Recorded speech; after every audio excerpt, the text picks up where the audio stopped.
Naam, karibu tena katika siku nyingine, siku ambayo tunakwenda kupata somo lingine, somo ambalo litazidi kutusogeza karibu na Kristo. Leo tuko somo la 6 katika jumbe zisizoachana. Na siku ya leo tunakwenda kujifunza sehemu ya mwisho katika ujumbe wa malaika wa kwanza inayosema, msujudieni yeye aliyeziumba mbingu na nchi na bahari na chemichemi za maji. Ukijifunza kwenye kitabu cha Ufunuo 14 fungu la 6 hadi fungu la 7, neno la Bwana linasema hivi. Mpendwa rafiki mjoli wa Bwana, neno la Bwana linasema, kisha nikaona malaika mwingine akiruka katikati ya mbingu, mwenye injili ya milele, awahubiri hao wakao juu ya nchi na kila taifa na kabila na lugha na jamaa. Akasema kwa sauti kuu, mcheni Mungu na kumtukuza, kwa maana saa ya hukumu yake imekuja. Msujudieni yeye aliyezifanya mbingu na nchi na bahari na chemichemi za maji.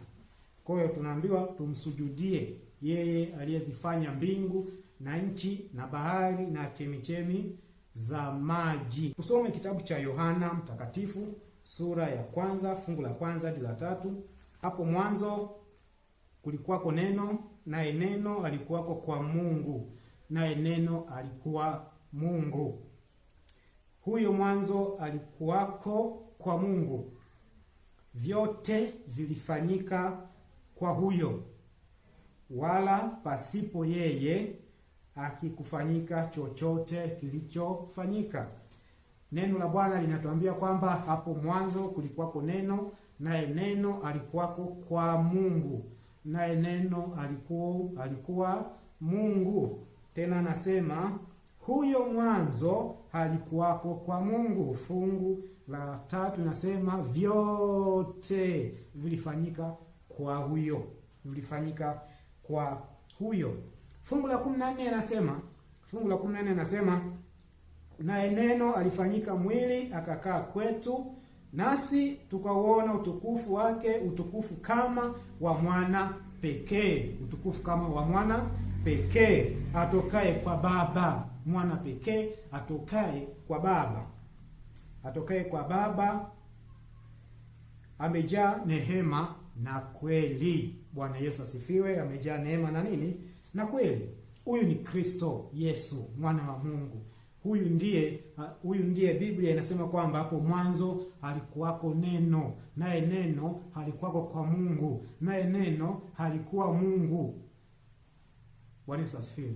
Ni Kristo Yesu. Lakini pia neno inasema huyo mwanzo alikuwako kwa Mungu. Fungu la 3 nasema vyote vilifanyika kwa nani? Kwa huyo. Fungu la 14 nasema kwamba huyo neno alifanyika mwili akakaa kwetu, nasi tukaona utukufu wake kama utukufu wa mwana pekee atokaye kwa nani? Kwa Baba. Amejaa neema na kweli. Bwana Yesu asifiwe. Huyo ni Kristo Yesu, mwana wa Mungu. Ujumbe wa malaika wa kwanza inatupeleka katika ibada. Ibada gani? Ibada ya kumsujudia Kristo Yesu, mwana wa Mungu. Kama nani? Kama muumbaji aliyetuumba sisi. Kwa hiyo ibada haipaswi kupelekwa kwa mwingine isipokuwa kwa Kristo Yesu, mwana wa Mungu. Na unapopeleka ibada kwa Kristo Yesu, mwana wa Mungu, umepeleka ibada pia kwa nani? Kwa Mungu Baba. Kwa hiyo sisi tunapeleka ibada kwa Kristo, mwana wa Mungu. Kristo yeye ndio muunganishi kati ya Baba na sisi. Kwa hiyo ni lazima ibada iweze kuwa na utukufu kupitia kwa Kristo, mwana wa Mungu. Kwa ujumbe wa malaika wa kwanza inatusisitiza tusimpe ibada mwingine. Sio Mungu janu yule wa mwaka mpya ambaye wa Sabato siku hizi tunamwabudu. Sio huyo. Sio kwa Bikira Maria, sio kwa nani? Hapana. Ibada inapaswa kupelekwa kwa mwana wa Mungu, mzaliwa pekee, Yesu Kristo. Kupitia yeye tunakuwa tumemwabudu na Baba. Kitabu cha Mithali 8 fungu la 22 mpaka fungu la 31, ila mimi nitasoma fungu la 29 na fungu lile la 30. Neno la Bwana linasema, ndipo nilipokuwa pamoja naye kama stadi wa kazi, nikawa furaha yake kila siku, nikifurahia daima mbele zake, nikifurahia dunia inayokaliwa na watu. Nasema na furaha yangu ilikuwa pamoja na wanadamu. Kwa hiyo Yesu katika kitabu cha Mithali hapo kuanzia 22 mpaka 31 anajitambulisha yeye ni nani. Yeye ndiye muumbaji. Yeye ndiye aliumba mbingu na nchi na bahari na chemchemi za maji. Yeye ndiye muumbaji. Na kwa nini aliumba? Baba alimpa mamlaka. Yesu anasema nimekabidhiwa vyote mbinguni na wapi? Duniani. Kwa hiyo masayari yote, malimwengu yote, viumbe wote waliumbwa na Mungu Baba kupitia kwa Kristo Yesu. Kupitia kwa Kristo Yesu. Hebu tusome Yohana 20 fungu la 30 na 31. Basi kuna ishara nyingine nyingi alizozifanya Yesu mbele ya wanafunzi wake, zisizoandikwa katika kitabu hiki. Lakini hizi zimeandikwa ili mpate kuamini ya kwamba Yesu ndiye Kristo, mwana wa Mungu, na kuamini muwe na uzima kwa jina lake. Kwa hiyo Yesu Kristo haya yameandikwa ili mwanadamu atakayemwamini Yesu aamini nini? Aamini kwamba Yesu Kristo ni mwana wa nani? Wa Mungu. Kwa ibada inatakiwa ipelekwe kwa mwana wa nani? Wa Mungu. Sasa ukipeleka ibada kwa Mungu mwana, yaani ukipeleka ibada kwa Mungu mwana, hiyo ibada ni ibada nyingine, sio ibada ya kweli. Ibada ambayo imeelekezwa katika ujumbe wa malaika wa kwanza ni ibada inayotupeleka kumwabudu mwana wa Mungu, sio Mungu mwana. Mungu mwana, hiyo ni ibada nyingine ya kishetani. Kwa ujumbe wa malaika wa kwanza inahusiana na swala la matengenezo ya afya, inahusiana na habari ya hukumu ya upelelezi, inahusiana na habari ya ibada. Ibada kwa nani? Ibada kwa aliyeumba mbingu na nchi. Aliyeumba mbingu na nchi ni nani? Ni Mungu Baba kupitia mwanawe Yesu Kristo. Sio Mungu Baba kupitia kwa Mungu Mwana. Kwa ibada ya ujumbe wa malaika wa kwanza inatukataza Waadventista wa Sabato kuwa na ibada nyingine. Inatukataza tusiwe na ibada nyingine yoyote isipokuwa kumwabudu mwana wa Mungu, nani? Yesu Kristo. Sasa ukiwa unapeleka ibada kwa Mungu mwana, hiyo ibada, rafiki yangu, huenda kama ujui, Mungu anaweza kukurehemu. Lakini kama unajua alafu unafanya makusudi, au umeletewa nuru kwamba bwana, ibada ya kweli katika ujumbe wa malaika wa kwanza inatakiwa iende kwa nani? Kwa Baba kupitia kwa Mungu, kwa mwanawe Yesu Kristo. Alafu unasukumia mbali hiyo nuru. I say pole sana. Kwa hiyo ujumbe wa malaika wa kwanza ni ujumbe ambao unatuandaa kwa ajili ya jana. Sasa katika kitabu kile cha matukio ya siku za mwisho, nabii wa Mungu aliona kuna watu wamekumbatia ujumbe wa malaika yule watatu, lakini hawana uzoefu katika ujumbe wa malaika wa kwanza na wa pili.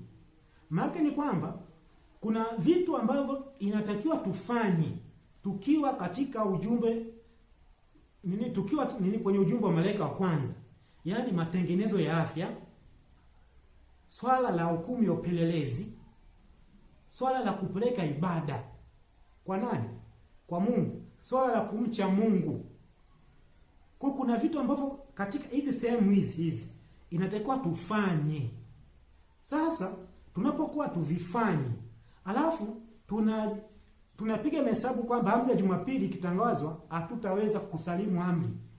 Nabii wa Mungu alisema kwamba hawa watu wataangukia huko. Kwa hiyo ni hatari kubwa sana kuweza kushikilia au kuamini kwamba tutaweza kupita kwenye chapa ya mnyama ikiwa ujumbe wa malaika wa kwanza tumeukataa. Kwamba matengenezo ya afya hatutaki. Swala la ibada, kuwa na utulivu kanisani, watoto wanaruka huku wanapanda kwenye vibweta, hatutaki kuwa na utulivu kanisani. Swala la mavazi, hatutaki kufanya matengenezo ya mavazi. Swala la ulaji, hatutaki kufanya matengenezo ya ulaji. Alafu tunaamini kwamba itakapotangazwa amri ya Jumapili tutapona. Aisee, hatuponi. Nabii wa Mungu alisema kwamba hizi jumbe zimeungana. Kwa ujumbe wa malaika wa kwanza imeungana na ujumbe wa malaika wa pili. Na ujumbe wa malaika wa pili imeungana na ujumbe wa malaika wa tatu. Zimebanana hivi. Kwa hiyo ni lazima uanze ujumbe wa malaika wa kwanza, ukubali na kuishi. Huu ujumbe wa malaika wa kwanza inakuandaa kwa ujumbe wa malaika wa pili. Huu ujumbe wa malaika wa kwanza na wa pili kwa pamoja vinakuandaa kushinda katika chapa ya mnyama.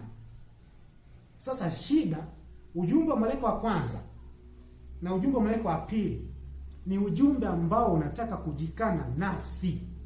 Kwa mfano, hayo masoda, sawa? Hayo machipsi, manini, mabroiler, manini. Ni lazima ujikane nafsi kwamba mimi haya mambo sitaki. Lakini kwa kuwa shida kujikana nafsi, watu hatutaki kujikana nafsi, tunabeba tu masoda, manini tunakunywa, tunadhuru ubongo, hatutaweza kupita kwenye chapa ya mnyama. Kwa nini? Ujumbe wa malaika wa kwanza tumeupiga chini. Ujumbe wa malaika wa pili ukija, tunaanguka. Kwa watakao pambana kwa uwezo wa Kristo wakashinda ujumbe wa malaika wa kwanza, wanaandaliwa kusimama imara katika madanganyo ambayo yako mbele, na madanganyo yaliyo mbele na ya sasa hivi. Hao watu wanakingwa. Kinga yao ni ipi? Ni ujumbe wa malaika wa kwanza. Ujumbe wa malaika wa kwanza inawakinga kujua kwamba hili ni la shetani, hili sio la shetani.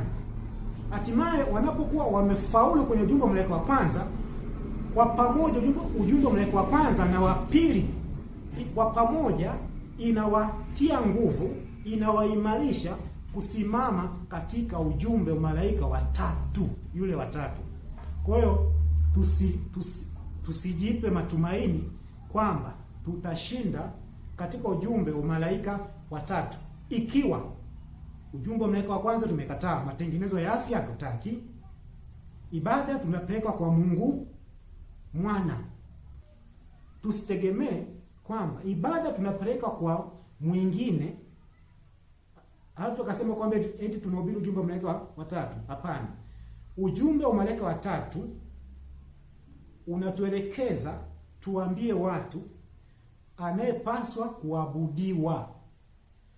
Msujudieni yeye aliyezifanya mbingu na nchi na bahari na chemchemi za maji. Ni nani? Ni Yesu Kristo, mwana wa Mungu, sio Mungu mwana. Kwa ukipeleka ibada yako kwa Mungu mwana, umepelekwa kwa shetani. Sio kwa nani? Sio kwa mwana wa Mungu. Kwa mpendwa, Mungu akubariki. Tuombeane, tiane nguvu. Safari inasonga mbele, usikate tamaa. Mungu akubariki unapojiandaa katika somo lijalo.